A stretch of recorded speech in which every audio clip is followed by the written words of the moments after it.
तो जय गुरुदेव पंथ के प्रवर्तक श्री तुलसीदास जी के साथ में भी वही घटना घटित हुई। उन्हीं के मैनेजमेंट के लोगों ने, उन्हीं के आसपास रहने वाले लोगों ने, उन्हीं के विशेष सेवादारों ने उनके साथ में छलबल किया, कपट किया, धोखाधड़ी की, संगत को लूटा और जीते जी जय गुरुदेव को मार दिया गया। मार दिया गया मतलब नाटक, ढोंग, नौटंकी, बहुत बड़ा छलबल किया गया। जय गुरुदेव पंथ के प्रवर्तक श्री तुलसीदास जी अपने मुख से इस घटना को बताएंगे और फिर दास आपको समानांतर पैरालल संत रामपाल जी के साथ में उनके परिवार के द्वारा, सतलोक आश्रम मैनेजमेंट हरियाणा के द्वारा, उनके रिश्तेदारों के द्वारा, इन कोऑर्डिनेटरों के द्वारा, जिनको हम विशेष भगत समझा करते थे, उन लोगों ने भी वही घटियापन किया जो घटियापन श्री तुलसीदास जी के विशेष सेवादारों ने उनके साथ में किया। और तुलसीदास जी ने तो सबके सामने वीडियो बना बना के इस बात को संगत में फिर वायरल भी किया। लेकिन आज हमारे परमपिता परमेश्वर हिसार जेल में है, तो ये ड्यूटी परमात्मा ने इस 2 कोटि के जीव और अपने बाकी सभी सत्सेवक भाई बहनों को सौंपी है। तो हमने पूरी जिम्मेदारी के साथ में इन सेवाओं को निभाना है। ये गुरु जी की महिमा भी हो रही है, सच्चाई भी जा रही है और हमारी जो है भक्ति भी बन रही है, पुण्य भी बन रहे हैं। तो भाई और बहनों बहुत फायदा है। ये जो समय है जो हम दे रहे हैं, घंटा 2 घंटा साथ संगतियों को हर 2 दिन में 1 दिन में, ये हमारा जाया नहीं जा रहा, ये हमारा वेस्ट नहीं हो रहा, ये हमें बहुत कुछ दे रहा है। तो सुनिए जय गुरुदेव जी के मुख कमल से, और साथ में फिर दास आपको सबूतों के साथ में बरवाला कांड को लेके सारे षड्यंत्र को बताएगा। और आज जिसने ये पूरा वीडियो देख लिया और समझ लिया, वो कभी सौपन में भी सतलोक आश्रम मैनेजमेंट हरियाणा वालों की तरफ पीठ करके नहीं सोएगा। जिंदगी में 1 रुपया उनको दान का नहीं देगा। 1 रुपया भूल कर भी नफरत हो जाएगी उनको। इस सच्चाई को यदि वो समझ लेगा और सुन लेगा तो पूरी सुनिए। जो तुमने सेवा दी थी 60 वर्ष गुरु के हाथ में पकड़ाई आपने, उस सेवा का इन दोनों ने बंदरबांट कर दिया। दोनों ने बंदरबांट। ये कह रहा है कि आप लोगों ने जो सेवा दी थी 60 साल तक मेरे हाथ में, और बाद में इन लोगों ने उस सारी सेवा का बंदरबाट कर दिया। इन लोगों ने, इन मैनेजमेंट वालों ने, जय गुरुदेव पंथ के मैनेजमेंट वालों ने सारी सेवा का बंदरबाट कर दिया। और तुम लोग समझे नहीं, तुम लोग उनको देते रहे। तुम लोगों ने कभी सवाल ही नहीं किया कि हम जो तुम्हें दान दे रहे हैं, तुम इसका कहां यूज कर रहे हो, क्या यूज कर रहे हो, गुरुजी के अनुसार यूज कर रहे हो, नहीं कर रहे हो। ना तुमने पूछा, ना उन्होंने तुम्हें बताया, और तुम्हारे पैसों के ऊपर उन्होंने ऐसो आराम किया, मौज मस्ती की, अपनी भौतिक इच्छाओं को उन्होंने जो है पूरा किया। तो संगत को ये धमका रहे हैं क्योंकि ये उस पंथ के ये गुरु थे। और संगत जब उल्टे रास्ते पे चलती है, क्योंकि दान यदि इंसान के अच्छे कर्म बनवाता है और वही दान यदि कुपात्र के हाथ में चला जाए तो भैया उनके वो कर्म भी बिगड़वाता है। और जब चेलों के जब कर्म बिगड़ते हैं, उनको पीड़ा होती है, दुख होता है, तकलीफ होती है, कर्म की चोट लगती है, तो भैया गुरु को पीड़ा होती है, गुरु को समझाना पड़ता है। तो जय गुरुदेव जी उन भक्तों को बैठ के समझा रहे हैं कि नालायकों, तुमने थोड़ा बहुत भी अपनी बुद्धि का इस्तेमाल नहीं किया है। वो मेरे नाम पे मांगते रहे, खाते रहे, लूट मचाते रहे, और तुम मूर्ख बन के देते रहे। तुम काहे के शिष्य हो, तुम काहे के भगत हो, तुम्हारी बुद्धि कहां चली गई थी। अच्छे से संगत को धमका रहे हैं। और यही डांट आप देख लेना भाई और बहनों, गुरुदेव भगवान के आने के बाद में संगत को पड़ेगी। बंदरबाट कर दिया। जिस सेवा के लिए बाबा जी ने क्या कहा था, तुम्हारी ये सेवा जो दे रहे हो, हाथ में पकड़ा रहे हो बच्चा, इसी सेवा से मैं मथुरा में एक विश्वविद्यालय का निर्माण करूंगा जिसमें गरीबों के बच्चे मुफ्त शिक्षा पाएंगे। कितना बड़ा काम होना था, तुमने क्या किया। तुम्हारी सेवा कहां लग गई, क्या इस काम में लगी है? तो उस सेवा के बारे में आपने उनसे कहा क्यों नहीं? उन दोनों से कहो, पूछो कि हमने 60 साल गुरु के हाथ में सेवा पकड़ाई, वो सेवा का क्या हुआ। गुरु ने कहा था मैं इसी सेवा से मथुरा में विश्वविद्यालय का निर्माण करूंगा जिसमें यानी मुफ्त गरीबों के बच्चे मुफ्त शिक्षा पाएंगे। तुमने कितना बड़े उपकार काम को रोक दिया और सब उड़ा दिया। तुम्हारी सेवा का सब उड़ा। अपने उसी अपनी व्यक्तिगत भोगों की इच्छा पूरी करने में सब खर्च कर दिया, कुछ नहीं। और कहा था तुमने जो सेवा दी है, इसी सेवा से मैं मथुरा में ये धर्मादा चिकित्सालय का निर्माण करूंगा। जो लोग दवा से ठीक नहीं हुए मैं उनको दुआ से ठीक करूंगा। क्या कह रहे हैं जय गुरुदेव जी? अपने भक्तों को कह रहे कि नालायकों, सारी सेवा का उन मैनेजमेंट वालों ने बंदरबाट कर लिया, तुमने उनको पूछा ही नहीं। और ये कह रहे कि मैंने क्या कहा था तुम भक्तों को कि तुम जो मुझे सेवा दे रहे हो उस सेवा से मैं मथुरा में एक बहुत बड़ा आश्रम बनाऊंगा, और जो लोग दवाओं से ठीक नहीं हो रहे उन लोगों को मैं दुआ से ठीक करूंगा। कौन कह रहे हैं? जय गुरुदेव पंथ के प्रवर्तक तुलसीदास जी, जो कि पूर्ण संत भी नहीं। और आज संत रामपाल जी की संगत में क्या हो रहा है? अरे ये संत जिसको आध्यात्मिक ज्ञान पूर्ण नहीं, जिसको तत्व ज्ञान नहीं, वो भी कह रहा है कि जो लोग दवाओं से ठीक नहीं हो रहे, जो हॉस्पिटल में जा जाके ठीक नहीं हो रहे, जिनके ऊपर दवाएं असर नहीं कर रही, उनको मैं दुआओं से ठीक करूंगा, यानी अपनी आध्यात्मिक शक्ति से, अपनी भक्ति से ठीक करूंगा। ये संत कह रहा है। और इधर पूर्ण संत सतगुरु रामपाल जी भगवान, उनके आश्रमों में क्या हो रहा है?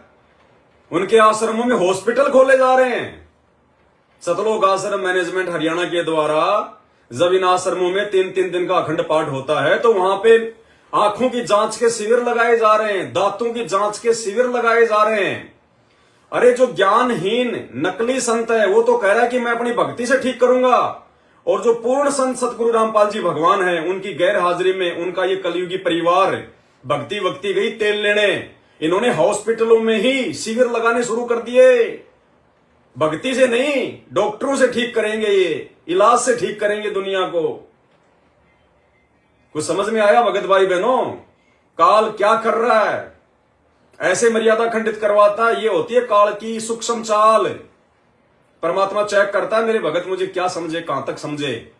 रोज नित्य नियम करते हो, और नित्य नियम क्यों? लास्ट की वाणी, दास गरीब तबीब सतगुरु बंदी छोड़ दयाल है।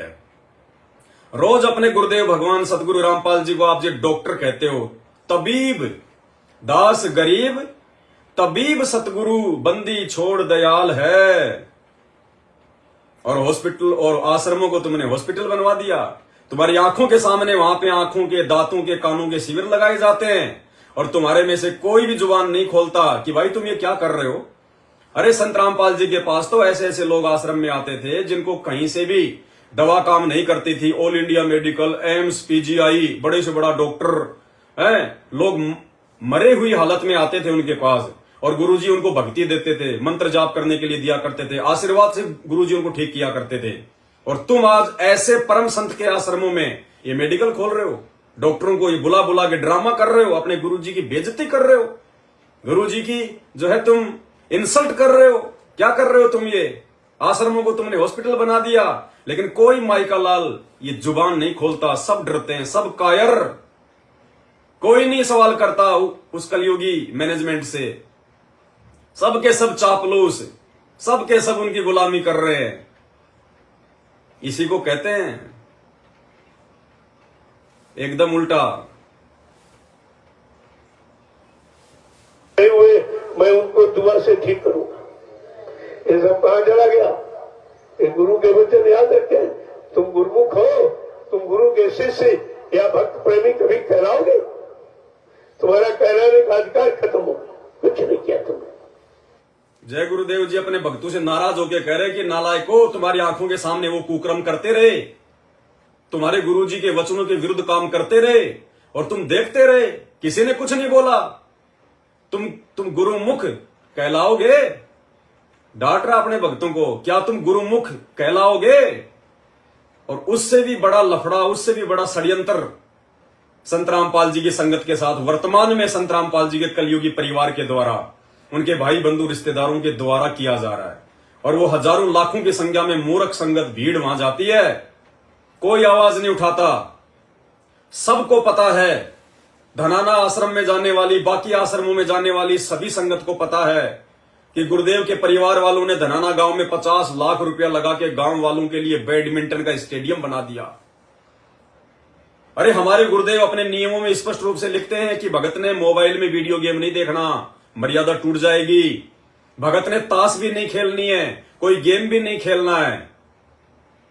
और गुरुजी के वचनों के विरुद्ध धनाना गांव में उसी आश्रम के बराबर में 50 लाख रुपए का खेल का मैदान बना दिया गया, बैडमिंटन का स्टेडियम बना दिया गया। किसी भी माई के लाल ने आवाज तक नहीं उठाई, आवाज तक। तो तुम कहां से गुरुमुख कहलाओगे? आने वाले समय में गुरुजी को हिसाब देना पड़ेगा। अगर जीवित रहे तो उस समय तक, अगर इस मार्ग में रहे तो हिसाब देना पड़ेगा। और जब ये नकली संत जब इतना दुखी हो रहा है और अपने शिष्यों को धमका रहा है, तो भाई वो तो पूर्ण संत है, परमपिता परमात्मा है। कहते हैं जिन बातों से गुरु दुख पावे उन बातों को दूर भगावे। गुरुजी को दुखी करने का मतलब ये नहीं होता कि हम गुरुजी को गालियां दे दें, हम गुरुजी को लात मार दें। अरे गुरुजी के वचनों के विरुद्ध चलना, या जो गुरुजी के वचनों के विरुद्ध चल रहे हैं फिर भी उन लोगों का साथ देना, ये भी अपने गुरुजी को गाली देना है, ये भी अपने गुरुजी को ठोकर मारना है। तुम कोई भी भगत जो उन आश्रमों से जुड़े हुए हैं गुरुमुख नहीं हो, गुरु विमुख की श्रेणी में हो तुम सब लोग। तुम सब की मर्यादाएं टूटी हुई है। और अब सुनना फिर आगे क्या कह रहे हैं, ये कितना बड़ा षड्यंत्र हुआ। फिर संत तुलसीदास जी की आड़ में उनका नाम लेकर उनके मैनेजमेंट ने जो षड्यंत्र उनके साथ में किया, सेम टू सेम षड्यंत्र सतलोक आश्रम बरवाला में सन 2014 बरवाला कांड के माध्यम से संत रामपाल जी के कलयुगी परिवार ने किया, उनके भाई ने किया, उन विशेष सेवादारों ने किया। सेम टू सेम, रति भर का फर्क नहीं। आप देखते जाइएगा, अभी तो शुरुआत है, देखते जाइए वीडियो। तुमने कुछ किया ही नहीं और अभी सेवा दे रहे। पिछली सेवा का हिसाब नहीं मांगा कि जो 60 साल दी गई वो सेवा कहां गई, और फिर भी दे रहे हो। अरे देव सेवा दे। जय गुरुदेव जी कह रहे हैं कि तुमने पिछली सेवा का हिसाब नहीं मांगा उनसे और अब भी दे रहे हो सेवा तुम। अरे कैसे भगत हो तुम, मूर्खो। तो भाई संत रामपाल जी के रहते सहते जिन लोगों ने बरवाला कांड करवा दिया, एक परम संत को खुद की नासमझी के चलते, खुद की गलतियों के चलते, क्योंकि भाई और बहनों मुकदमा था 2006 का उस करोथा कांड का। गुरुजी की हिसार कोर्ट में, चंडीगढ़ कोर्ट में तारीखें पड़ती थी और गुरुजी को तारीखों पे जाना होता था। लेकिन ये सतलोक आश्रम मैनेजमेंट हरियाणा ने, काल प्रेरित आत्माओं ने गुरुदेव को तारीखों पे लगातार नहीं जाने दिया। हर बार उनका झूठा मेडिकल बना बना के कि बीमार हैं, बीमार हैं, बीमार हैं, उनको तारीखों पे नहीं जाने दिया। कोर्ट को गुमराह करते रहे। और एक बार नहीं, 2 बार नहीं, 10 बार नहीं, 20 बार नहीं, 25 बार नहीं, 30 बार नहीं, 40 बार नहीं, 42 बार सतलोक आश्रम मैनेजमेंट हरियाणा ने संत रामपाल जी का झूठा मेडिकल सर्टिफिकेट बना बना के कोर्ट को गुमराह किया। अब कोर्ट तो भैया अपना काम करेगा, कोर्ट तो अपने हिसाब से काम करेगा अपना। अंत में कोर्ट ने कह दिया, सख्त आदेश दे दिए हरियाणा सरकार को, डीजीपी को, कि संत रामपाल जी को कहीं से भी निकाल के लाओ, चाहे बंकर में हो चाहे कहीं भी हो। तो प्रशासन ने भैया कमर कस ली, तकरीबन 25 से 30 हजार फोर्स का इंतजाम कर लिया और आश्रम के ऊपर चढ़ाई कर दी। अब इन लोगों ने क्या किया, बहुत बड़ा नाटक किया। आपको वीडियो दिखाएंगे बरवाला कांड के अभी आगे। इन्होंने संगत को गुमराह कर दिया, गुरुजी का नाम लेकर काले कपड़े पहना दिए, हाथों में लठ, पत्थर, ईंट, पेट्रोल बम और बंदूकें थमा दी और कह दिया कि गुरुजी का आदेश है, गुरुजी तारीख पर नहीं जाना चाहते और भक्तों मर जाएंगे लेकिन गुरुजी को नहीं जाने देंगे। और हम मूर्खों ने इतना भी विचार नहीं किया कि वो परम संत है भैया, और परम संत जब धरती पर आता है तो एक नेक नागरिक की भूमिका भी निभाता है। और नेक नागरिक जो कोर्ट होता है, जो न्यायालय होता है, उसका सम्मान करता है। हम भक्तों ने इतना भी विचार नहीं किया। ना हमने कभी गुरुदेव के मुख कमल से सुना। 15-20 दिन वहां पे ड्रामा हुआ। हमने एक बार भी सतगुरु रामपाल जी भगवान के मुख कमल से नहीं सुना कि भैया ये मेरे आदेश से हो रहा है, मैं कर रहा हूं, कौन कर रहा है, तुम्हें क्या करना है। किसी ने भी जानना नहीं चाहा, किसी ने भी पूछा नहीं कि भाई गुरुजी सामने क्यों नहीं आ रहे। पुलिस फोर्स आके खड़ी हुई है, धारा 144 लग गई, सरकार ने सख्त आदेश दे दिए हैं, न्यायालय ने, हैं? गुरुजी सामने क्यों नहीं आ रहे, गुरुजी बाहर क्यों नहीं आ रहे, गुरुजी हमें कोई दिशा निर्देश क्यों नहीं दे रहे, हमें क्या करना है क्या नहीं करना। किसी ने कोई सवाल जवाब नहीं किया, सबकी बुद्धि भ्रष्ट। जैसा मैनेजमेंट वाले आदेश दे देते, जैसा गुरुजी का भाई बता देता, हमारे कोऑर्डिनेटर हमें बता देते, हम उसी को फाइनल मान लेते। और नतीजा क्या हुआ? 5 भक्तों की मौत। अब वो 5 भगत संत रामपाल जी ने तो नहीं मारे। संत रामपाल जी तो उन दिनों 10 दिन तक दिखाई नहीं दिए, ना भक्तों के सामने आए, ना उन्होंने किसी को आशीर्वाद दिया, ना उन्होंने कोई सत्संग किया, क्योंकि पुलिस ने आश्रम को घेर रखा था। और 5 भक्तों की मौत हुई। तो संत रामपाल जी का तो इसमें कोई हाथ नहीं है। वो भगत क्यों मरे? वो भगत इसलिए मरे क्योंकि उन भक्तों ने गुरुदेव के आदेश की पालना नहीं करी और मैनेजमेंट के आदेश की पालना करके वो खड़े रहे, लड़ाई झगड़ा करते रहे, ज्ञान को साइड में रख दिया। और फिर वो मर्डर का मुकदमा, वो हत्या का मुकदमा, जो इसी सतलोक आश्रम मैनेजमेंट हरियाणा के कुकर्मों के चलते, मनमानियों के चलते संत रामपाल जी पे जो लगा था, उसी मुकदमे में आगे चल के संत रामपाल जी को आजीवन उम्र कैद की सजा हुई। अरे अगर थोड़ा सा भी हम लोग अगर दिमाग का इस्तेमाल कर लेते, जैसा कि जय गुरुदेव जी समझा रहे हैं कि तुम थोड़ा सा भी अगर दिमाग का इस्तेमाल करते, सवाल जवाब तुम करते कि भैया इतना सब कुछ हो रहा है, गुरुजी कहां है, गुरुजी क्यों नहीं बता रहे, गुरुजी सामने क्यों नहीं आ रहे।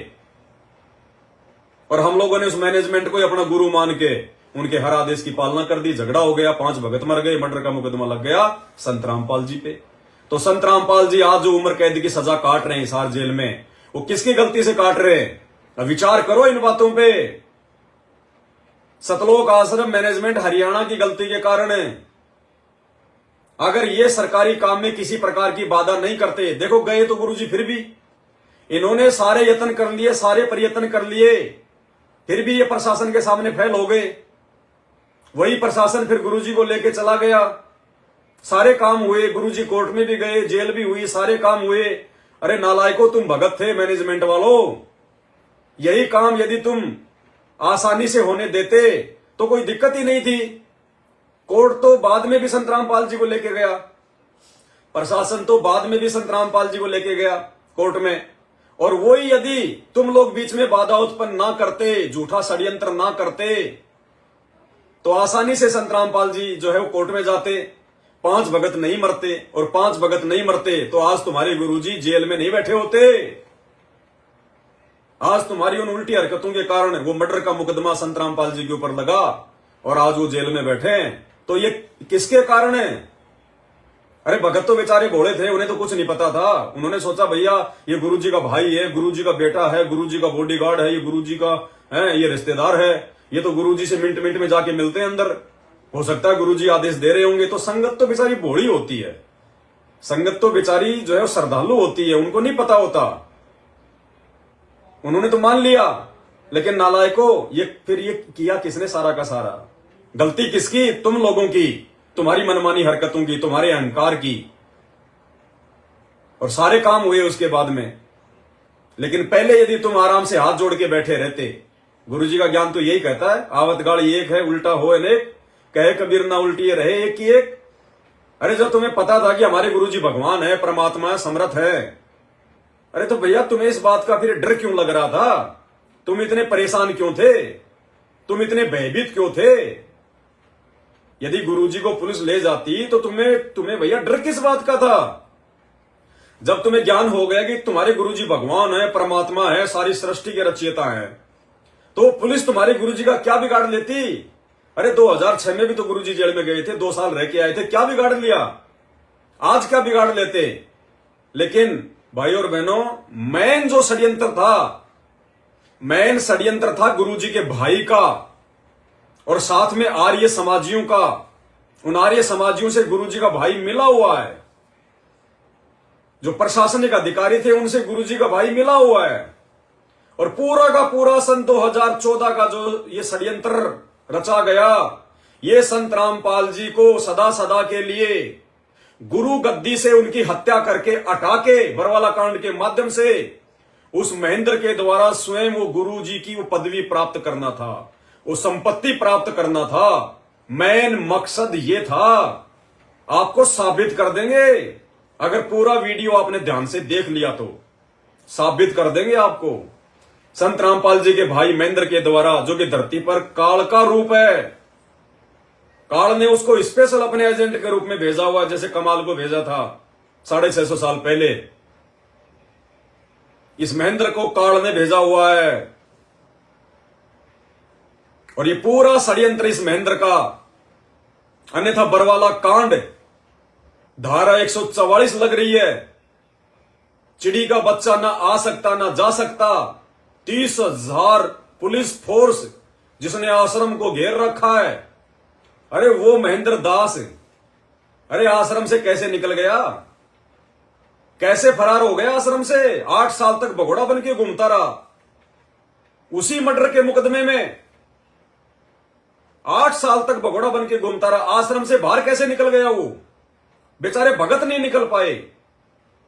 और गुरुजी का भाई, वो तो प्रशासन की मुख्य नजरों में था, वो कैसे निकल गया बरवाला कांड के बाद आश्रम से? 18 नवंबर के बाद पुलिस की सांठगांठ से, प्रशासन की मिली भगत से,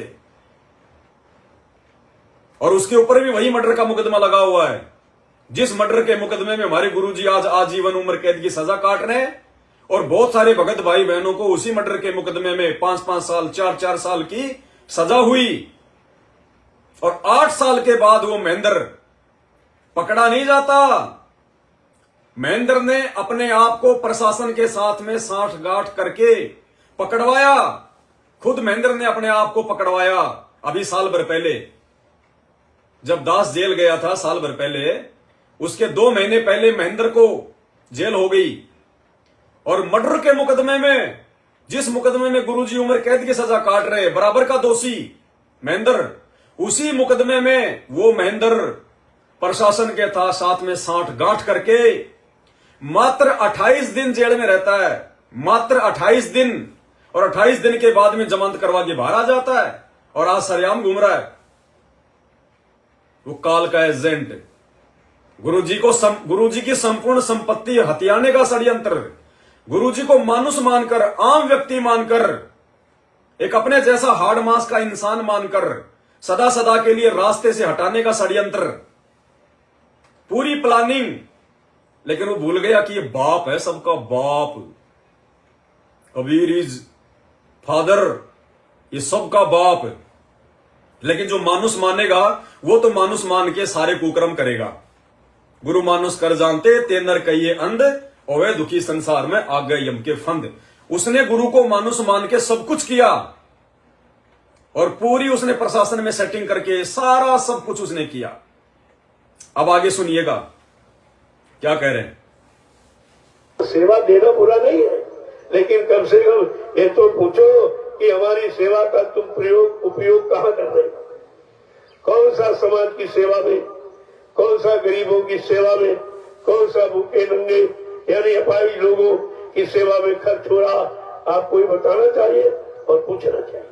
लेकिन कुछ नहीं, अभी सेवा बनाओ, सेवा दो, सेवा दो, कोई नहीं पूछ रहा साहब। बिल्कुल आंख के अंधे, कान के बहरे और बुद्धि के पागल ये कुछ ही नहीं समझ पाए हैं और न समझ पाएंगे। ये तो बात आपको समझनी पड़ेगी।